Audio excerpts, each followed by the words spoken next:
Peace.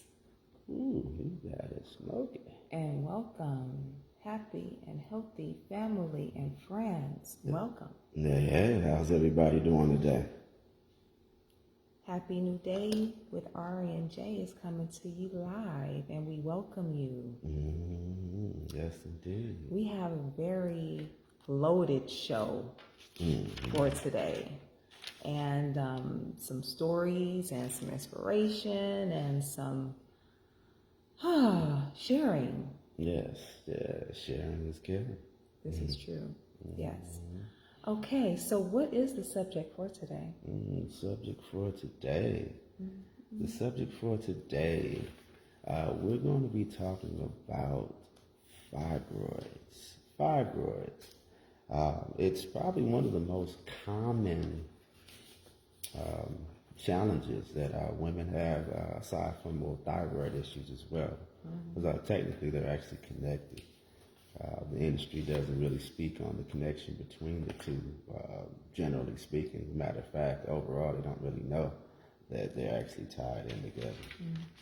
They tend to deal with thyroid challenges and ovarian, uterine issues, and also breast cysts and whatnot a little bit differently. But technically, they, as you'll see as we go into the talk, that they actually come from the same place, the same mineral deficiency. Commonly, for the most part, there are some different ways that these things come about by way of heavy metals and also just environmental challenges as far as like radiation and stuff. But for the, and generally speaking, though, they have one root cause as far as a mineral deficiency, and we'll go into that, as we move forward. How are you feeling today? I feel good. You feel good? Yeah, this is a personal topic because I had fibroid tumors Oh, okay. years ago. Oh, okay. Mm-hmm. Yeah, okay. Yeah, so this is something that's hitting home. Yes. For you. Yeah. Yes. Personal story behind it, and knowing women who have and or had them, and the decisions that we have to make to rid the body, God willing, outside of surgery. Oh yeah, yes. Surgery seems to be like the go-to. I often refer to it that our women are under attack. Like I said again, our women are under attack, and it's saddening because you look at the alarming rates of, you're thinking that, with all the technological advances and whatnot, that, we should be getting better as a population. Our health should be increasing. Like, with all the knowledge that we, supposedly are coming into, that, cancer should be dropping, diabetes, rates should be dropping, thyroid issues should be dropping, but it seems like it's going, well, not seems like it actually is going in the opposite direction for a number of different reasons. And so, especially with all the access to information that's out there, you would think that the masses would, be able to utilize that and, take it to the next level. But the truth be told, the powers that be kind of put those, that information in check and can keep us occupied in other directions so that we're not focusing on, where the answers are. And so a lot of this information is written, in books. So, given the fact that a larger part of the population no longer reads, or what they're reading doesn't necessarily pertain to health and wellness, it makes it difficult. And so, I mean, it's a cultural thing. And so, knowledge is power. Now, applied knowledge is power. And so, that's the primary reason why we created this platform, is because we wanted to be able to disseminate this information, on a regular daily basis. And hopefully, it can help somebody, because we want to expand, our reach beyond our clients, because everybody can't just, they don't have access to us in the offices. But now, we have a platform that, that we can, share this information publicly, and hopefully that the powers that be, knock on wood, don't try to censor us, because this is something that's highly needed. When you look at the alarming rates of surgeries and whatnot, just if we're talking about hysterectomies, they said 1 in 9 women will have a hysterectomy. 1 in every 9. So you go and look at 9 women, line them all up. Chances are one of them, before they're, at some point, will end up be selected for a hysterectomy. Yeah, it's over 600,000 women here in the States every year, and that number is not going to drop unless there's a change, unless the information is put out there. And so please, please, please share the information with somebody you love. And to the women that, have had hysterectomies, have had mastectomies, do have had the thyroids removed and whatnot.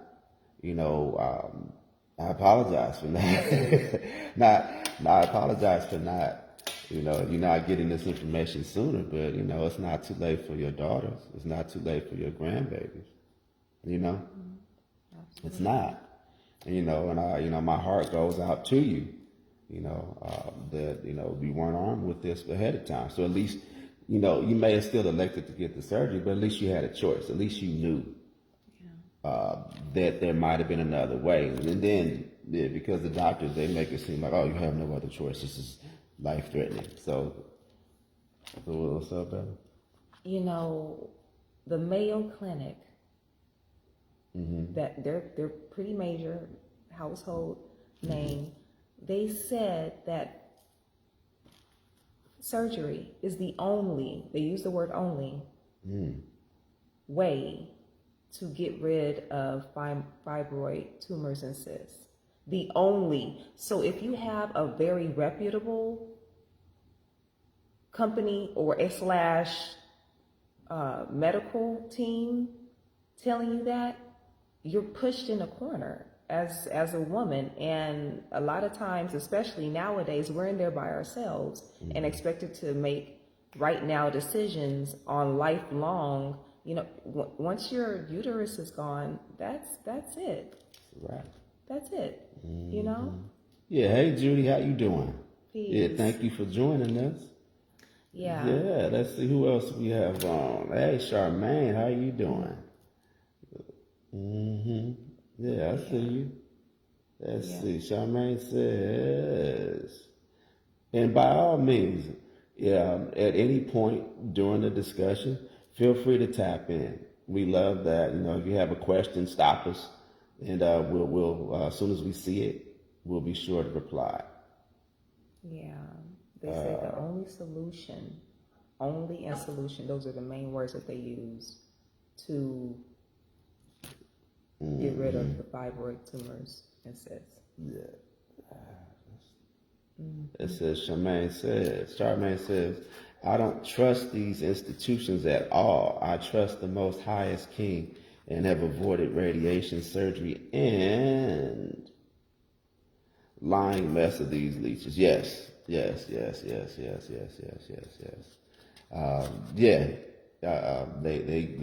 put it into our minds that the only option is to cut and remove and medicate.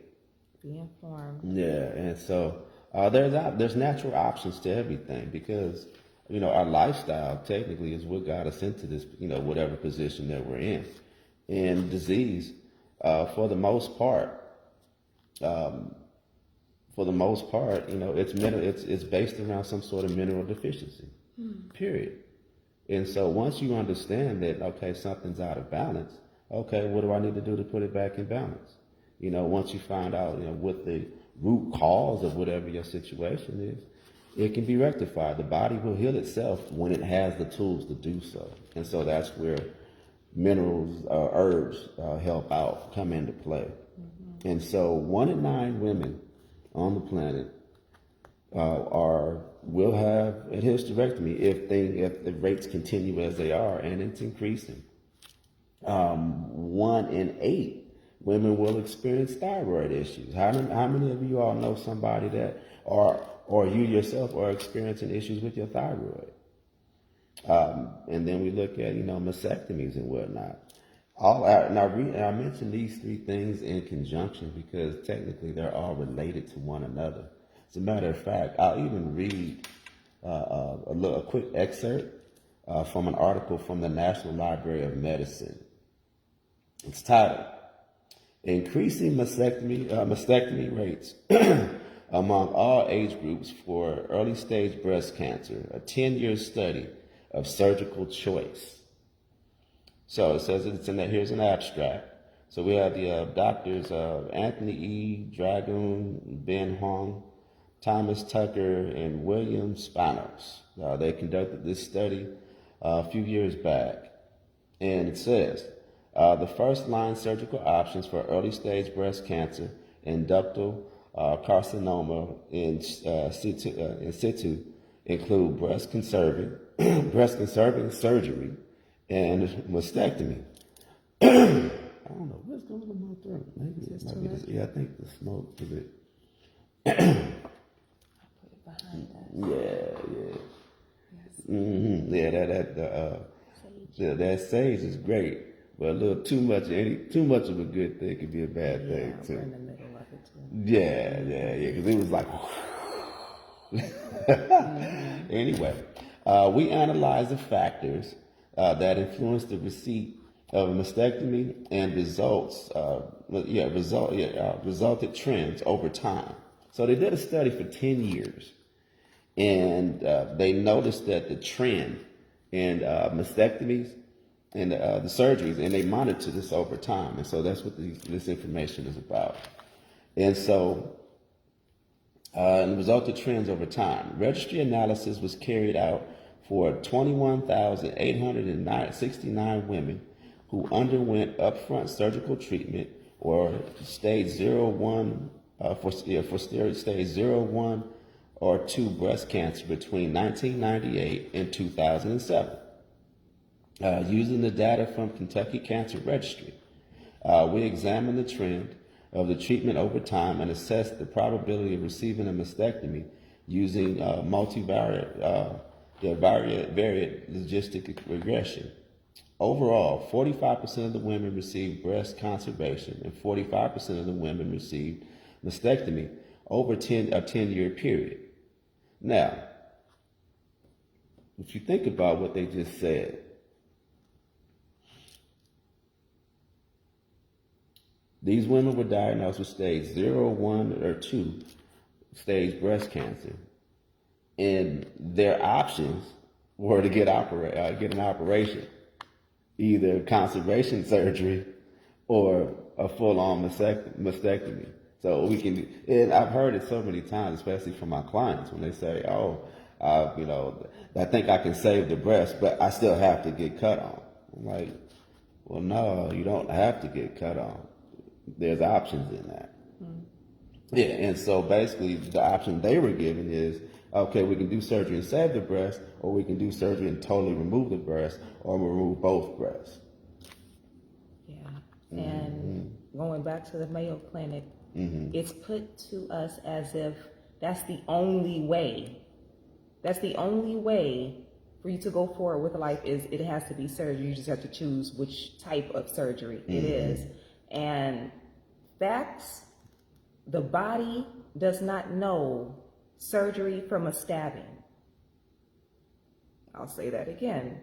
The body does not know surgery from a stabbing. It is a very traumatic experience, and it takes time to recover.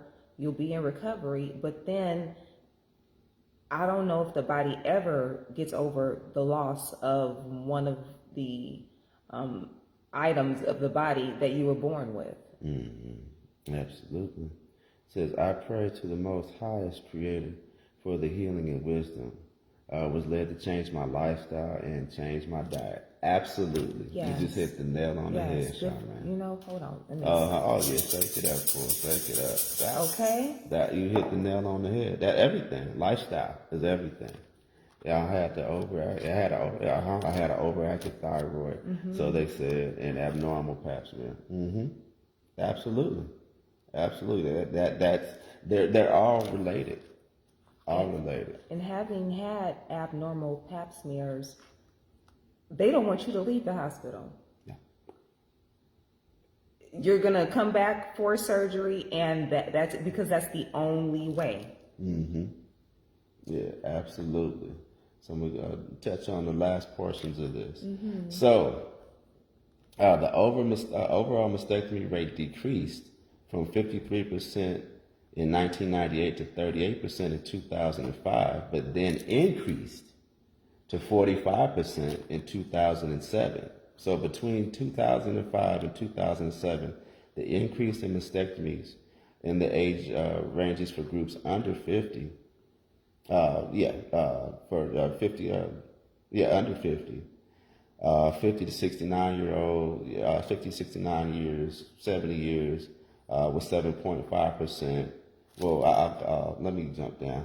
There's just a whole bunch of just random stuff. On the multivariate analysis, the rate of receiving mastectomy was drastically higher for women with stage 1 or 2 versus disease in moderate or poorly differentiated histology. The rate was modestly higher for uninsured and government insured patients. I'll read that again. The rate of mastectomies was higher for uninsured and government insured patients. And patients older than 70 years old. Receptor negative or disease, unusual histologies, with unusual histologies. There is no statistical significance between surgical choice with regard to race. Determinants of mastectomy in situ in early stage breast cancer include stage, histology, age, insurance status, county of residence. Your county has a lot to do with that. That's interesting. County of residence and receptor status, meaning the condition that a person's in health-wise overall. The rate of mastectomy declined until 2005 and is now increasing. It is now increasing across all age groups, especially women that are over 50, between the ages of 50 and 70. Yeah. And so, that's straight from, straight from the National Library of Medicine. And so, we're not just making this up. It's not just been, our observation in our own practice in dealing with women that come to us with these challenges, thyroid issues in particular, and then uterine issues and cysts and whatnot. And so this is information that's out there. You can do the research yourself as well and see. They don't make money off of us being well. The powers that be, they make money off of operating on us. And so, even when you look at the levels of what you call C-sections as opposed to natural birth, they make way more money off of having a C-section than they do natural birth. And so everything's about operate, tap that insurance, and they want to get paid. It's all about the dollar, and so forget our general health. So just keep that in mind. And so you had a story to share with us. I do, and you just brought it up. C-section is actually number 2 2 hysterectomies for Wow. us. Because they rather cut and go to lunch than sit there while you're in natural delivery. Yeah. Okay. I had a history of horrible cycles. My cycles, I had horrible cramps. And I wasn't necessarily, no, I just wasn't. My diet was whatever I wanted to eat, you know, and not that it was horrible, but it did include all of the pus igniting foods that would have these pockets to rest on the uterus. And so I was told that I had fibroids and cysts on my uterus, the size of golf balls. Yeah. Wow. Yes. And I dissolved them, but I just want to share that how much diet matters. And when you hear of these stories, even if it is for yourself or anyone that you know, it's so important to mentally, the body is always on your side. Our bodies are always on our side. And what these pockets, these cysts, these tumors, they're the body storing the waste where it has basically landed. So they're like trash bags, right? They're like trash bags, and they're just waiting to be dissolved, but they're holding spaces of pus.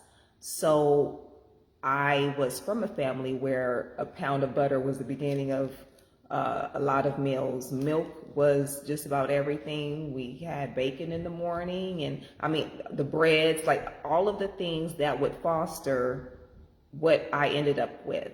And with all the women in my family as we were growing up, we all pretty much ate the same thing. We just had different outcomes. And this is something that we really didn't talk about necessarily. Witnessed a hysterectomy in my family, and just be informed. Stay informed. Do the research for you and your family members. Share information. Share this information here. Post, love, like, share.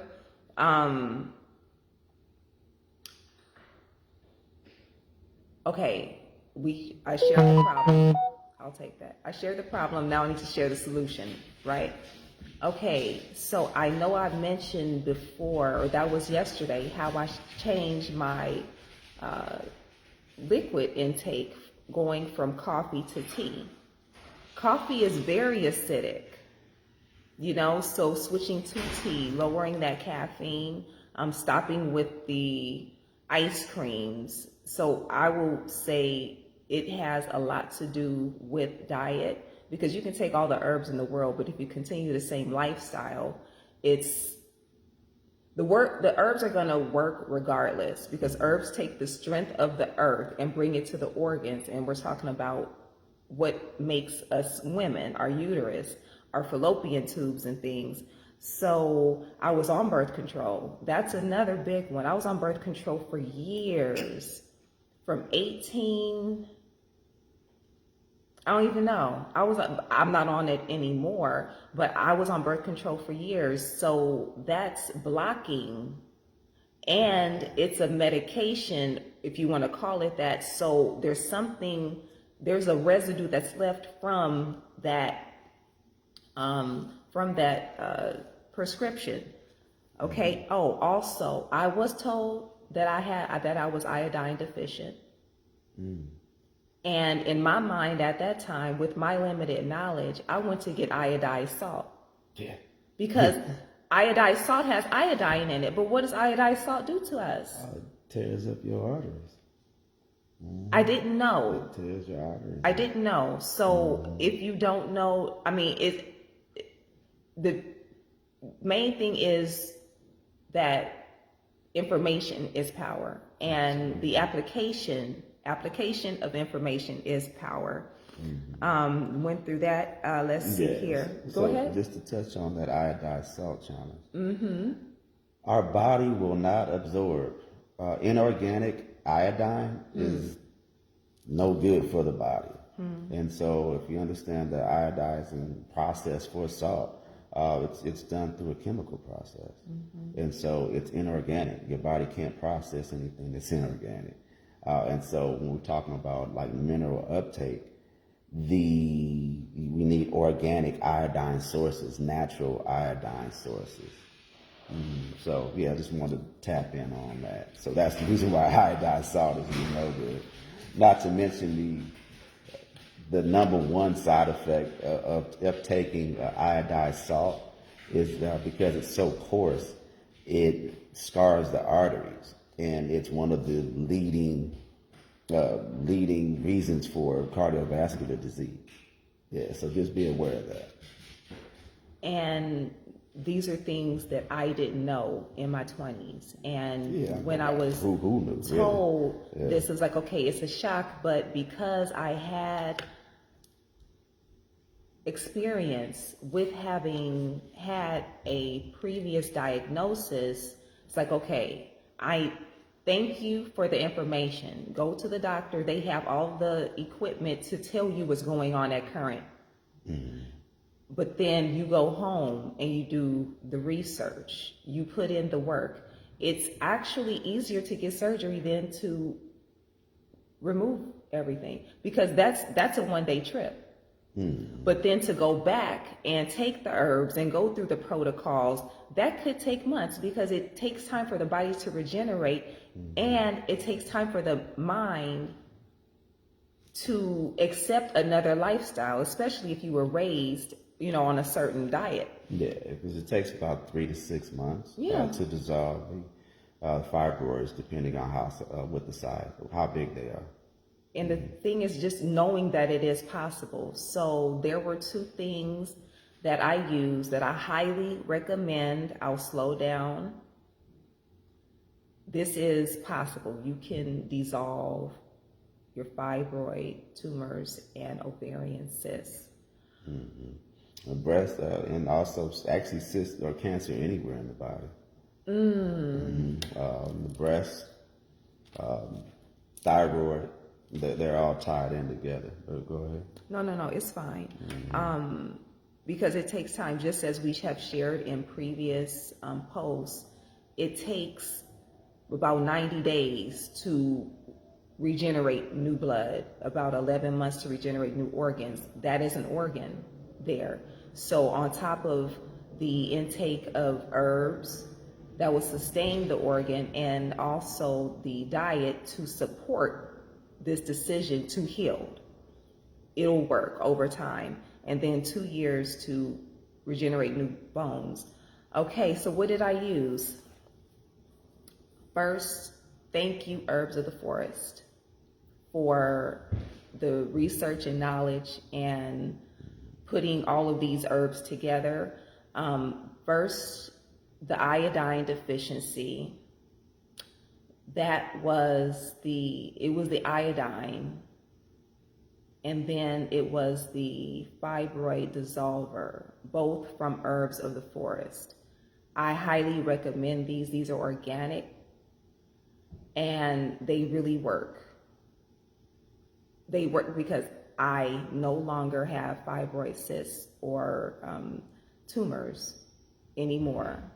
So what did that look like on your body? Like, were they showing up, or how did you, like, what made you aware that you even had them? My stomach wasn't flat.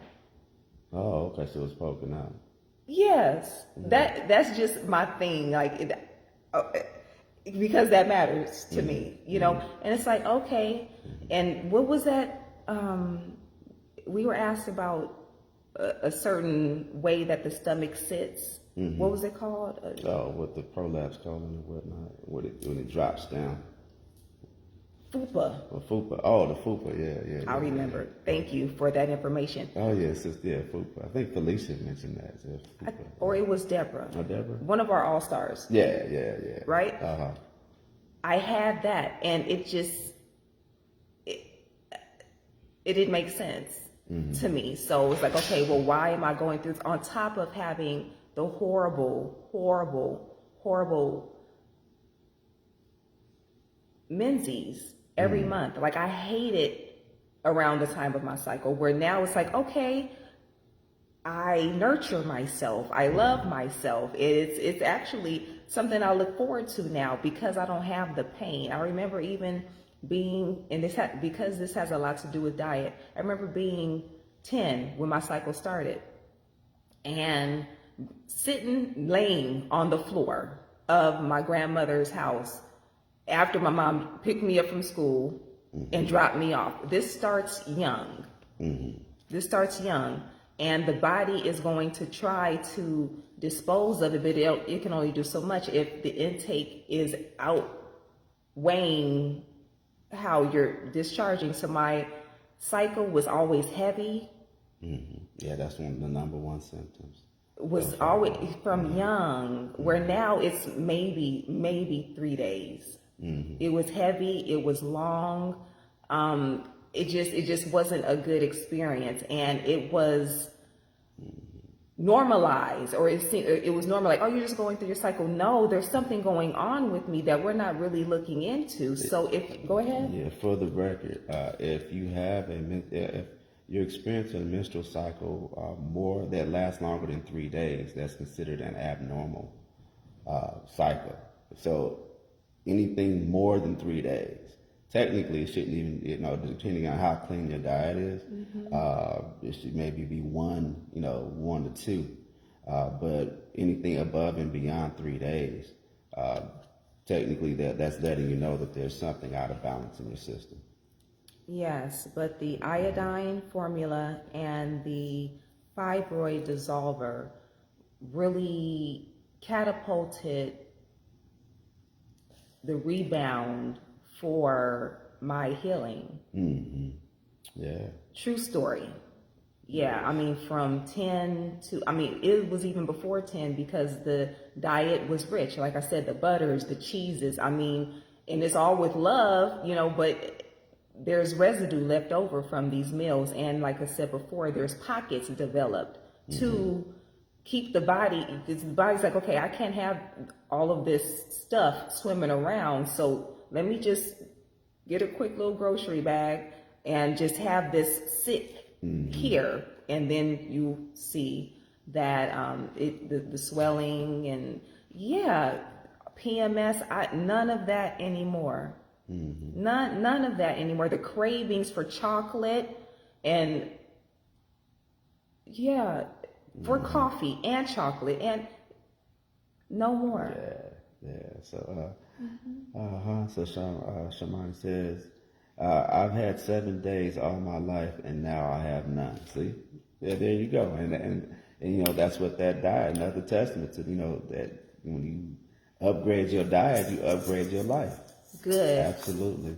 We celebrate you because you made a choice. You made a choice. Yeah, because everybody don't do that. And so, we love it when we see people really, take heed and take control of their lives. Thank you for sharing. Yes, thank you. Thank you. Thank you for choosing you. She says, I'm going on my other phone. Oh, this one is on. Oh, right on. No worries. Okay, we'll see. No, well, thank you and blessings. And so, heavy menstruation cycle, menstrual cycle, like heavy bleeding, long menstrual periods lasting more than 3 days. So I'm talking about signs of, that, a person's experiencing iodine deficiencies or, did we actually? So the primary challenge that a reason why fibroids exist, in particular in women, they need iodine. I mean, we all need iodine, but women, because of the way their bodies function, they need a little bit. It's more important, a little bit more important to them than it is for men. Okay. Is that the primary cause is heavy caffeine toxicity in the body, and which leads to an iodine deficiency. I didn't know that. So heavy caffeine toxicity. High caffeine toxicity in conjunction with an iodine deficiency. And so what happens is, And the reason why that becomes an issue is the iodine balances out the potassium in the body. And when there's a lack of iodine, the potassium floats around, and with the iodine to basically keep it in check, and so that it does its job in the body, the body looks at that as a threat, and so it creates these pockets or trash bags, for lack of a better term, and typically the places that it stores in is in the uterus, in the ovaries, or it stores in the breast, in the fatty tissue in the breast. And so that's why that becomes, it's a common thing, because when you look at the numbers of women that have experienced challenge, and then also it's processed through the thyroid, and so our body takes in the iodine, uptakes it through the thyroid, and the thyroid regulates the iodine throughout the rest of the body. And so if you're iodine deficient, it causes the thyroid not to function properly, and it can't do its job. And so that's the reason why I said all three are connected. And so thyroid challenges, cysts that show up, they're all primarily, it's not the only reason. There's a heavy metal toxicity. Is another thing, especially when we're talking about like breast cancer. So that like when women are utilizing those aluminum deodorants, that aluminum interferes, with the blood flow and the circulation in that area. So that's another option. But 9 times out of 10, if you've been diagnosed with some sort of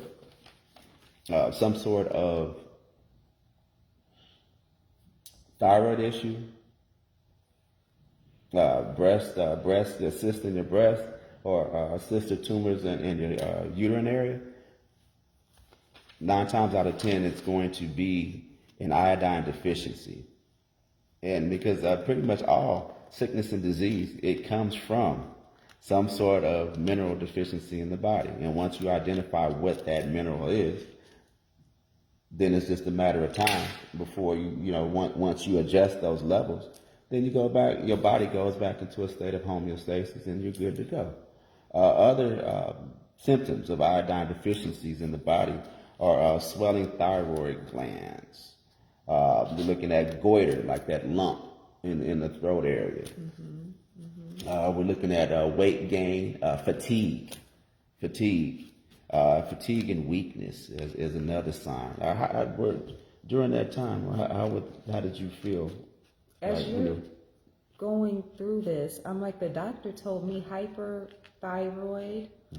I was young, so I was young, so my energy was, decent, but that was in my 20s. Wow, this was in your 20s. Wow. It was in my 20s. Wow. Wow. When all this was happening. But that's 20-something years of the buildup of the rich lifestyle and the ice creams and the milks and the cheeses and all these things. And then it was after my initial diagnosis, I started to, let's shift some things. And then when I got the information from the doctor, you have these cysts and everything, it's like, okay, abrupt stop. Like, right. Okay, it's not just the initial diagnosis. This is something in my body. Like something has to be recalibrated. Right.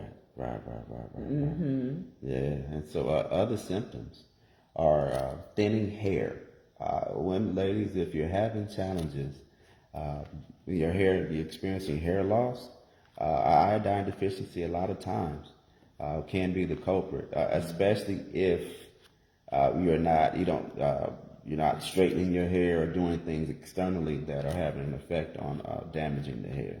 So thinning hair, dry skin. Let's see, feeling colder than usual. Anemia. Yes. I was told I had anemia. See, slow heart rate, and then we look at like learning and memory difficulties. That actually shows up more so in infants, especially women that have just went through pregnancy or whatnot. A lot of times they'll become iodine deficient because the babies use the iodine, or the fetuses feed on the iodine, need the iodine uptake more so for brain development. And so a lot of times an iodine deficiency in a pregnant mother will show up in the newborn baby with learning disabilities. And so, let's see, we have been so dependent on the system, and they have made it that. Yes, absolutely, absolutely. Because they don't put this information out there. What they do is just not,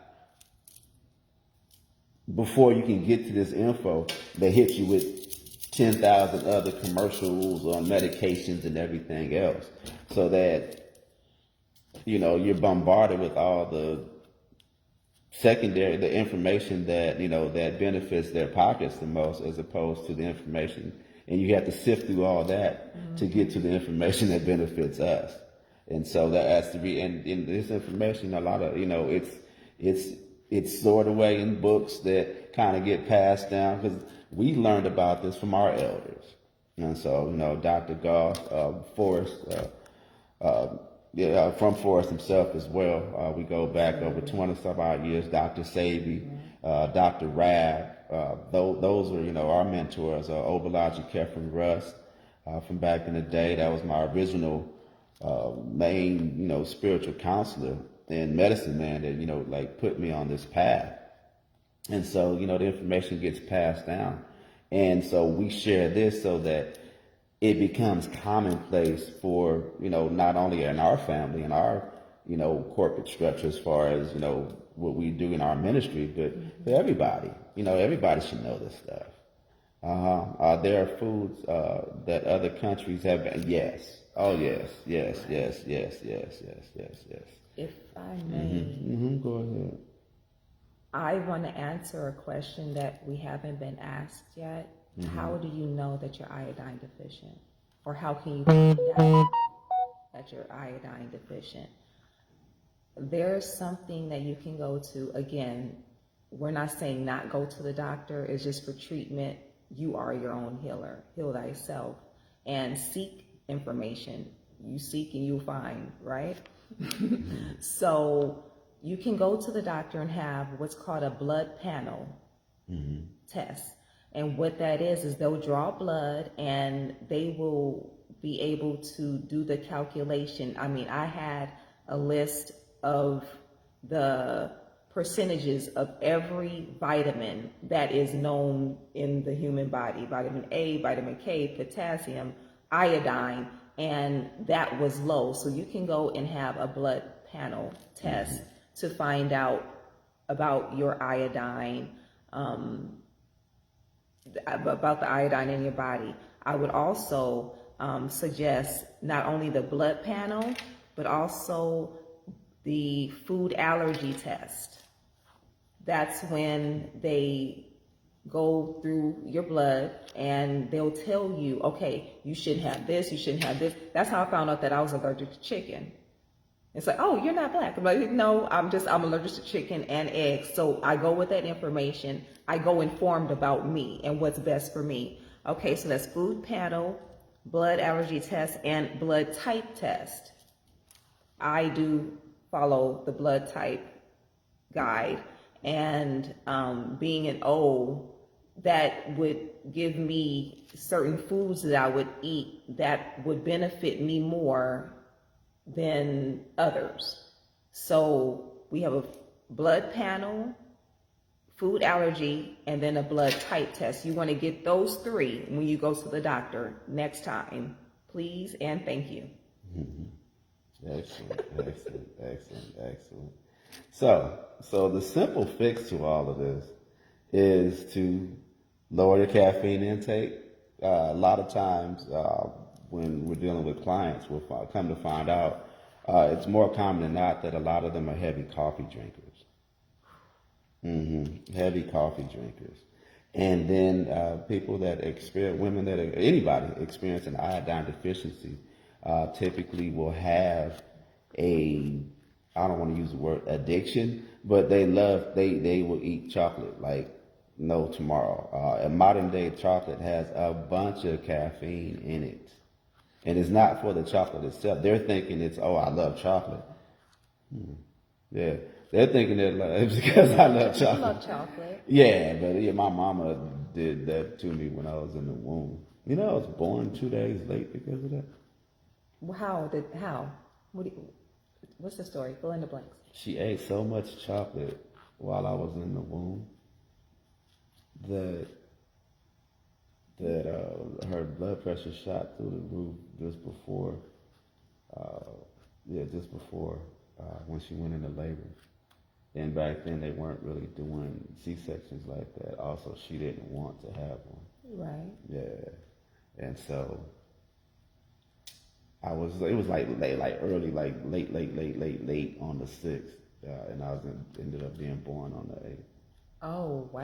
Because he was just chilling. Because they said that if they didn't get her stabilized, one of us wasn't going to make the birth. Oh, wow. Yeah. Let's see. Can you two please research? Heck, I don't know if I could even say it.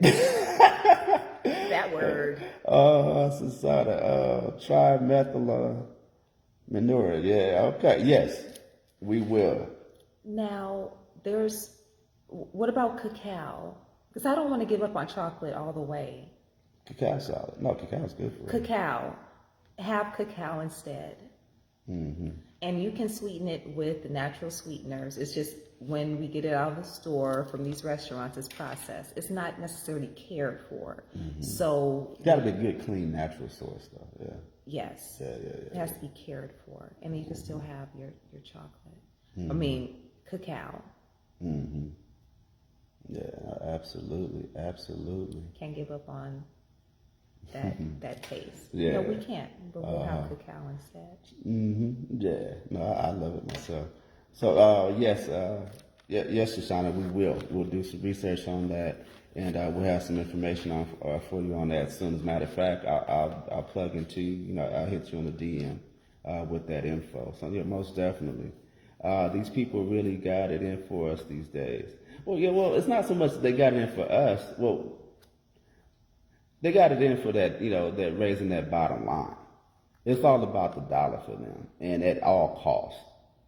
Oh no, blessings to you. We got you. That's what we're here for, And so I had not heard of that, but I'm pretty sure our herbalist Forrest, he has. As a matter of fact, we're going to have him on once we get the studio built out. Mm-hmm. Forrest is a wealth of knowledge. Yes, and we'll have that. But perhaps agave. Oh yeah, no, agave solid. Yeah, but yeah, the powers that be. I mean, there are some individuals, corporations that have some nefarious purposes in why they operate the way they do. But ultimately, at the end of the day, it's about the bottom line. They want to keep raising those revenues year in and year out, their profit margin. And so the thing is, it's not just when we talk about iodine, it's not just any kind of iodine. It's inorganic versus organic. You want to focus on natural, organic sources for your iodine, because your body will not process them and will not uptake the iodine and process it the way it needs to for your benefit without that being in place. A few solutions to that. If you live near the ocean, women that live near the ocean, or people in general, because of the iodine that's in the seawater,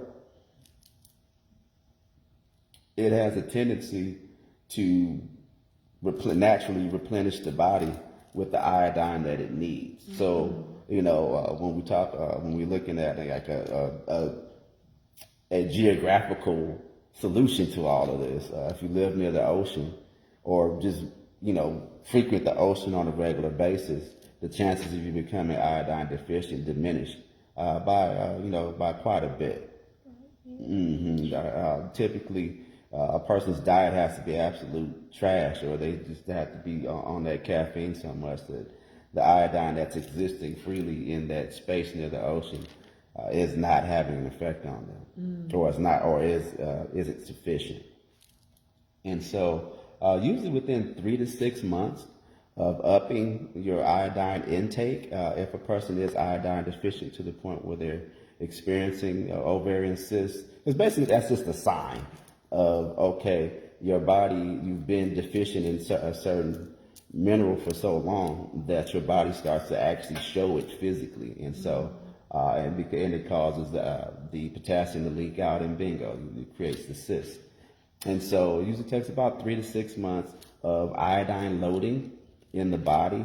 And what happens is, the initial thing is, especially if you have cysts or tumors that are bleeding, the bleeding will stop. That's how you know that you're getting better. That's number one. Number two, they'll stop growing, because to the extent that you're iodine deficient, the tumors and cysts continue to grow, because the deficiency is causing the potassium to continue to leak out to the point where you've got, some cysts are like, a little pea size or whatnot.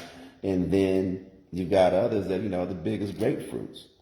And so that's something to really, that growth comes from being deficient. So the first thing you want to do is load the body with, overload it almost with iodine. You can't have too much, really.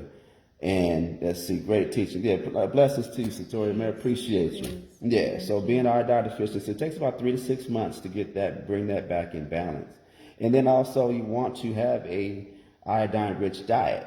And so you can do that by way, there's herbs that will help with that iodine loading, and then there's certain foods as well. As a matter of fact, at the end of this, the end of the show, we'll post a food list that you can look to, just add them in naturally. Because like our thing is, a lot of times, people were creatures of habit. And so one thing that we have to do every day is what? Eat.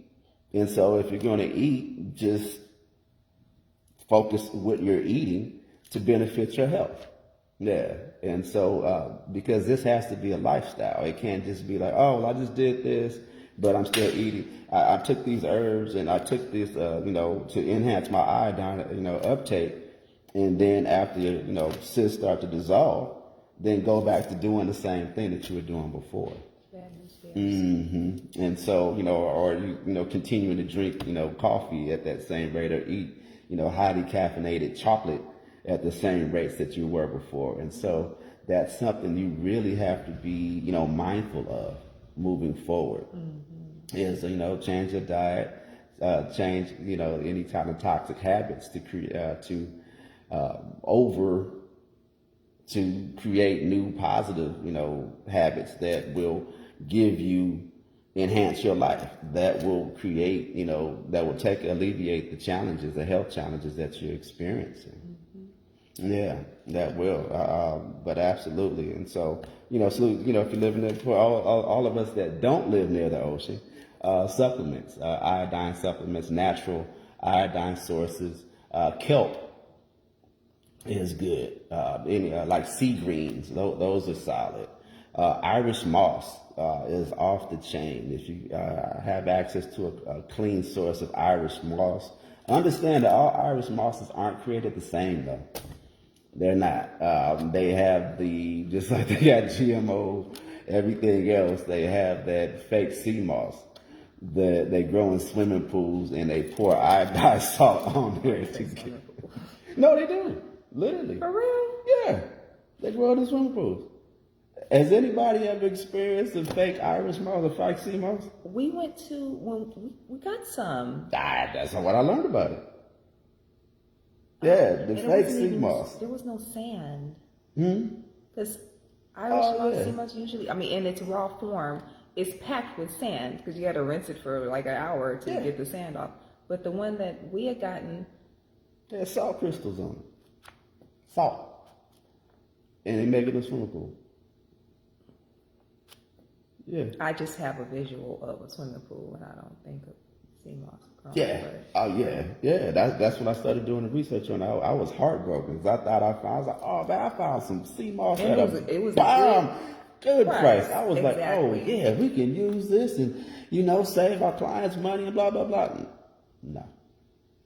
Then I started looking at it and it was like, I pulled up an article that says, how do you determine fake sea moss from real sea? I was like, wait, there's fake sea moss? Like, who fakes that?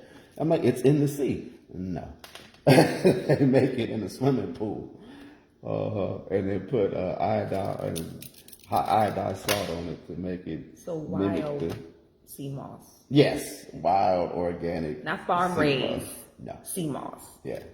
if that is. Yeah, good, clean, verifiable source. Everything has to be from a good, clean, verifiable source. Yeah, please. Yeah, make sure it's from a good, clean, verifiable source.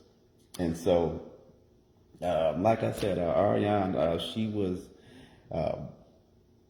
had back years back when she had her challenges with the fibroids. She utilized the herbs of the forest, iodine formula, and then also you said you did use a fibroid reducer, right? Reducer. Mm-hmm. To Yeah. dissolve Mm-hmm. them. That's Yeah. possible. Yeah, because what happens is the iodine uptake stops the bleeding, stops the growth of the fibroids, and reverses the condition that caused them in the first place. And then the reducer expedites the dissolving of the actual fibroids and tumors, and so that we just pass them naturally. Yeah, let's see. It said no bad deed goes unpunished. Yes, Charmaine. No, not at all.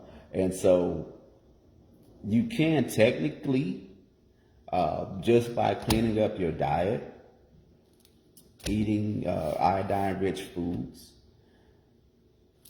the tumors, cysts, and whatnot will eventually, over time, start to dissolve on their own.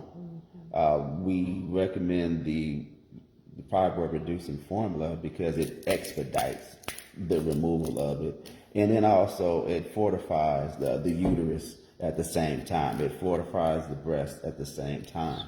It strengthens the thyroid at the same time. And so it's in addition to helping moderate or regulate the iodine deficiency in the body. And so, but the number one thing, though, if you don't do anything else, raise your iodine levels. Get intake, natural, organic sources for that iodine. You got to. I can't say that enough, especially for pregnant mothers. Your babies need the iodine. 'Cause it hurt my heart because my baby girl, my youngest daughter, she's a preschool teacher. And she's at a regular local preschool, and almost I want to say more than half of the children have some sort of mental challenge. Yeah, they have some sort of mental challenge. And I was like, wait, what? She's like, oh yeah, like they're on some kind of Ritalin, and she said I think baby three, maybe 4 years old. He's on Ritalin. I'm like, Ritalin? I'm like, are you, what? Yeah, it hurt my heart. Like, wow. And like she just says, oh yeah, half of her job is administering the children's meds. And I said, oh, this is insane. And these are our folks, people of color, in the community. And this has become commonplace. There's a number of reasons that can attribute to that. I won't get into that, on this platform per se. But iodine, the iodine deficiency while the mother was pregnant probably had a lot to do with it. Usually has a lot to do with it. Iodine, when you're iodine deficient, it makes it difficult for you to focus and take on new information, just as adults. And so when you talk about children, it's mental. I don't like to use the word retardation, but yeah, it's one of the leading causes of mental retardation. When they test the babies when they come out, once it's established, a lot of times they'll find out that they're iodine deficient. They just don't attribute it to that. They just, oh, this is just something that kind of comes along with it. Mm-hmm. Yeah. Well, so do you have anything else, baby? Be in tune with yourself. Know that the cycle should be maybe about 3 days, not 7. I had a time where I bled for a month. Oh, wow. Straight. Blood.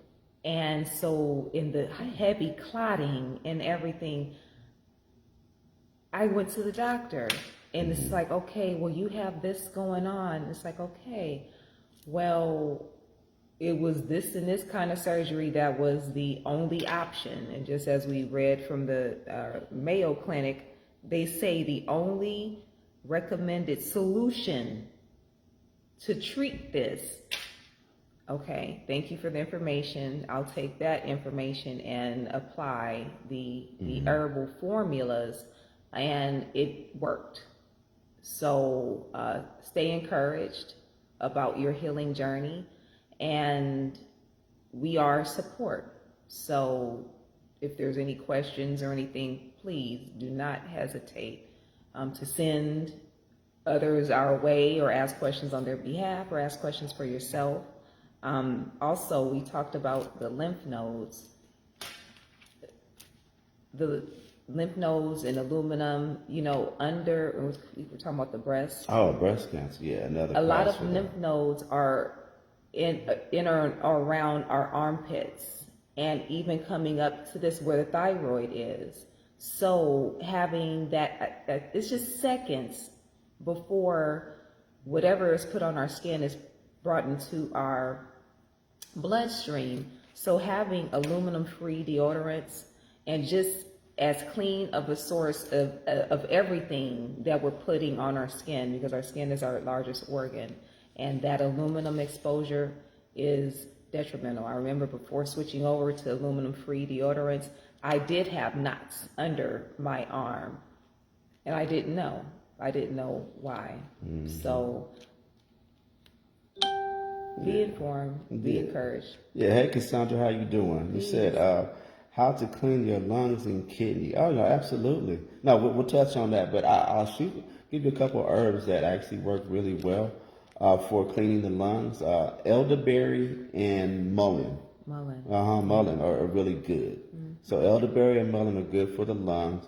The kidney, as a matter of fact, the kidney itself, we have one that's called CKLS, colon, kidney, liver, and spleen, that will help clear out the kidneys.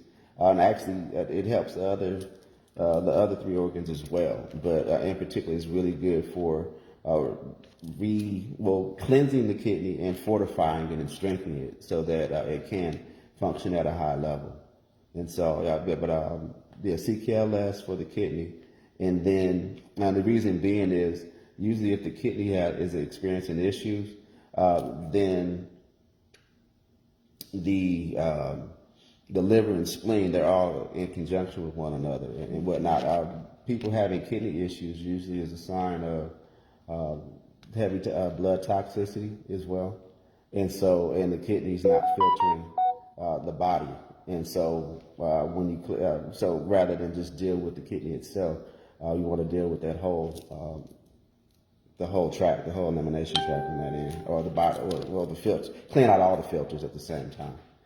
And so, but as far as the lungs, mullein and elderberry. Yes. Mm-hmm. Mullein and elderberry.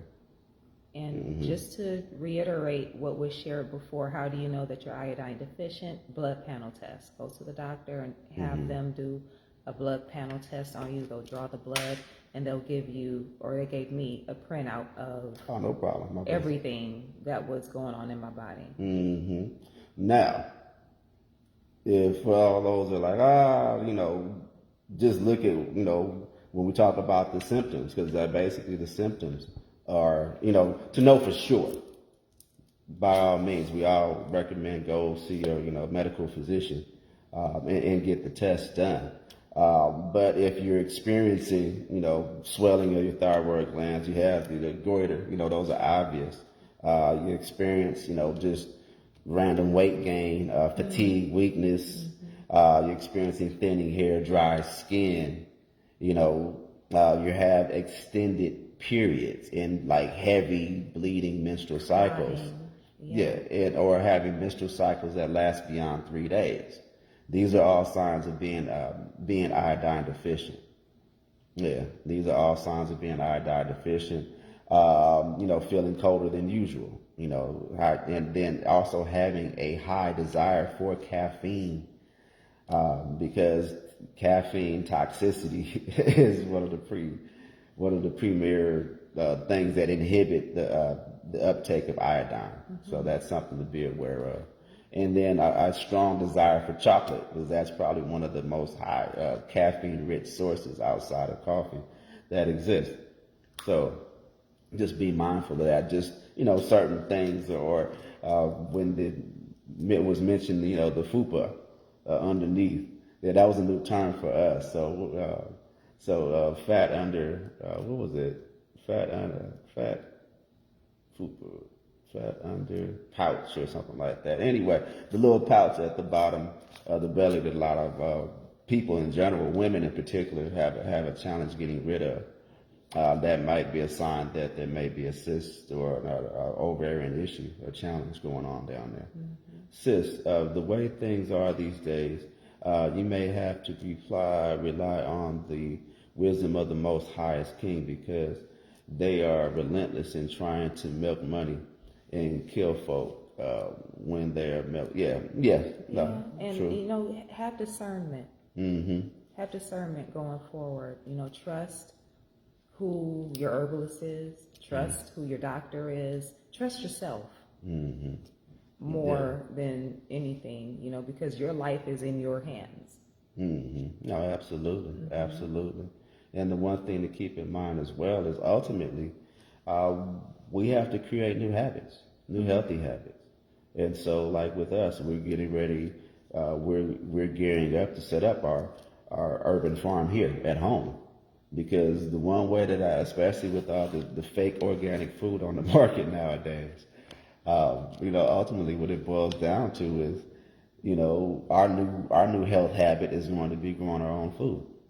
Yeah, and so we're looking into aquaponic systems so we're pescatarians, and so we like to grow our own fish and grow our own fruits and vegetables. And so in an aquaponic system, the fish and the plants function have a symbiotic relationship where each one helps the other one grow at exponential rates, and they become vitamin rich or mineral rich. And so that's what we're looking into now. And so that'll be our project for the summer, because that's our next shift. We're always constantly looking to evolve and do things better than we did before. Life is our classroom. And so it's never like, okay, I got this information, I'm good. Because there's always a better way to do things. And so we're always open-minded. And one of the main reasons why we created this forum is that we don't know everything. And so, we love that, when other teachers from other disciplines come on board, come on, we welcome it. There's no us and y'all, it's we all in this together. We're creating a community. So our ministry is about just sharing the information and creating a platform where everybody has the opportunity to share and, impart, wisdom. And because we don't know everything, y'all don't know everything. But together, guess what? Now you know what we know, and we know what you know. Now we have a collective consciousness that's building and growing. And so that's what the Quantum Wellness Ministries is all about. It's creating a collective consciousness of health and wellness to where it becomes mainstream in our community. Common sense. Absolutely. Yes. So you good, baby?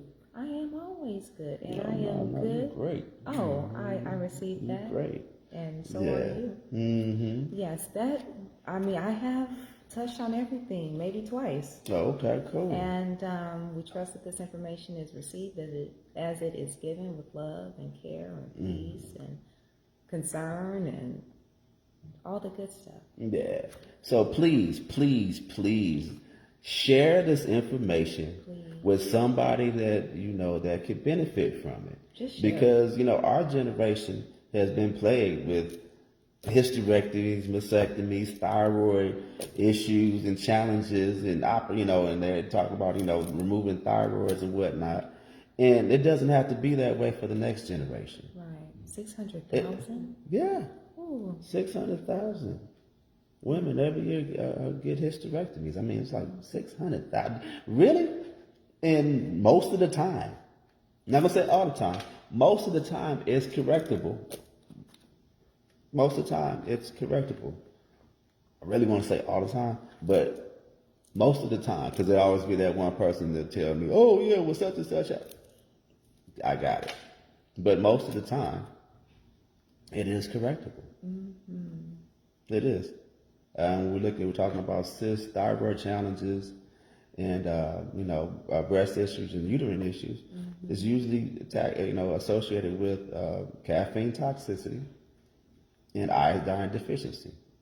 They usually go hand in hand. It's like you got high levels of caffeine in the body and low levels of iodine, and it's like it creates the perfect storm for your body to have the potassium fall out, create the cyst, and then it sits and it sits and it sits, and then it collects, and they just grow and grow and grow to the point where, you know, now you're having issues, especially for ladies that are having trouble conceiving, having an iodine detoxing.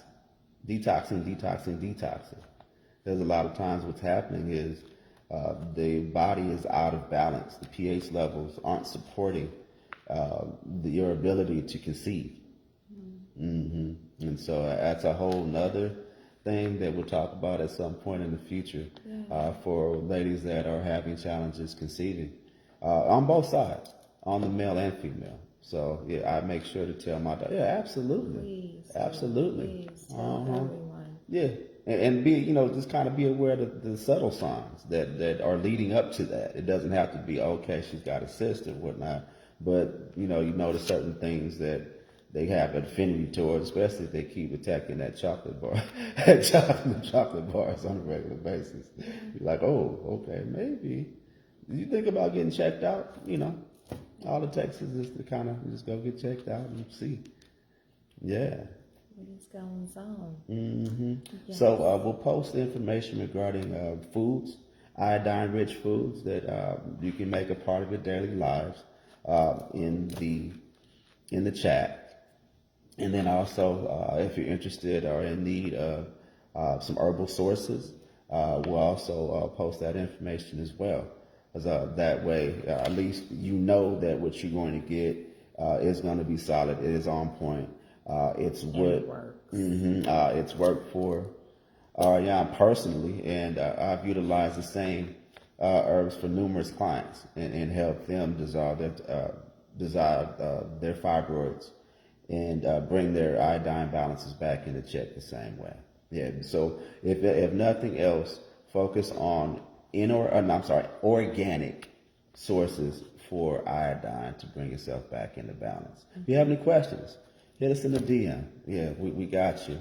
And then also, as far as that question, the trimethylaminuria. I will do some research on that. I hope I'm not, but yes, Shoshana, I will do some research on that and confer with a couple of my mentors about that, and then we'll get back to you as soon as possible. Blessings for the question, and then also Cassandra, we will be going into detail regarding the kidney cleansing as well, kidney cleansing, and also things for the lungs. For two people that are experiencing asthma in particular, just having respiratory challenges. As a matter of fact, we'll look to touch on that next week, because we'll be talking about different ways to detox the body as we lead into our 20 days of detox. 20 days of detox challenge. We'll be giving more information on that tomorrow. What's our topic for tomorrow? That's right. Sexual dysfunction and sexual enhancement. Yeah, how to how to correct the challenges that seem to be widespread throughout the Western civilization.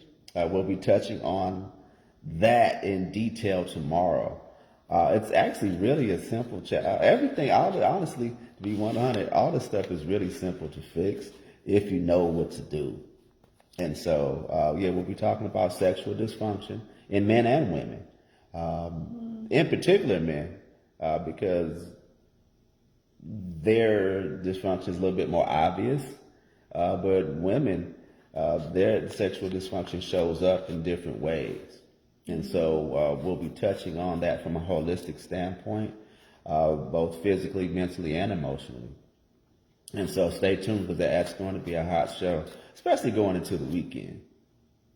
Yeah. Gotta keep it juicy. Gotta keep it juicy, and also we help, gentlemen, we help you keep some lead in your pencil, or put some more lead in your pencil. So yeah. All right. Well, with that being said, thank you for sticking around. Yes. Thank you for viewing. We love you all. Yes. Have a phenomenal rest of your day.